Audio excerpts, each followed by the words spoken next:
discovered that Flight 255 was still at the gate at the time of that alarm. So the wind couldn't have brought the plane down to vehicles. But they did have a huge effect on Captain Mouse's flight plan. The crew's pre-flight dispatch package stated that they would take off from runway 21 left. But with the sudden change of wind direction, ground control sent Flight 255 to runway 3C, the shortest of 3 available runways. Northwest 255, now making Charlie runway 3.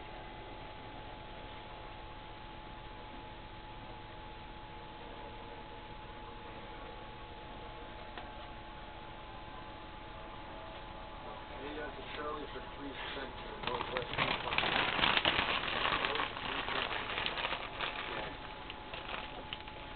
The total time that planes take off is the wind. The additional wind blowing over a plane's wings gives it more lift and helps it get off the ground. Taking off into the wind is safer, but taking off on the shorter runway now means First Officer Dodds must recalculate the plane's takeoff weight. There's a runway change.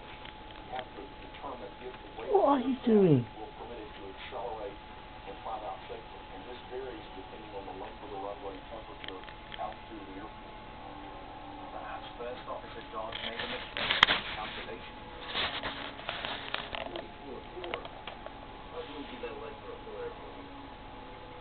If he did, it could explain why the MD-80 wasn't able to make it off the ground. Runway 3C simply wasn't long enough.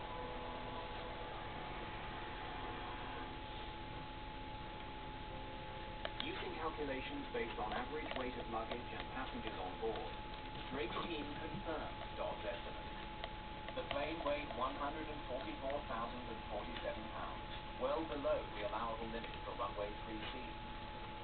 It should have been able to get off the ground. Drake's investigation has hit another dead end. He and his team are running out of possibilities.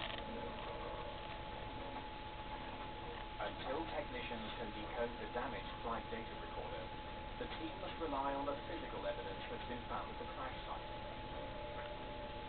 But when investigators study the cockpit center console, they're forced to consider an almost unimaginable cause. This area was found. To get the plane off the ground, the flaps on the wings should have been extended to the 11-degree position. But the way the flap handle is damaged suggests the plane's flaps were retracted when it crashed. The pin had left a mark. This happens because the aircraft comes to a very sudden stop and the handle angles around, and it's a metal-to-metal contact that's exaggerated by the impact. Stay on. That indicator was flaps were zero or fully retracted, and the flaps were retracted as well. Flaps and slats are extensions that slide out of the back and front of the wing. They make the wing bigger, which increases the amount of lift they can provide. They must be extended for takeoff. If the slats are retracted, for the most part, in today's modern jets, the airplane is not capable of flight. If the crew tried to take off with the flaps retracted, it would be an astonishing blunder. P1, rotate.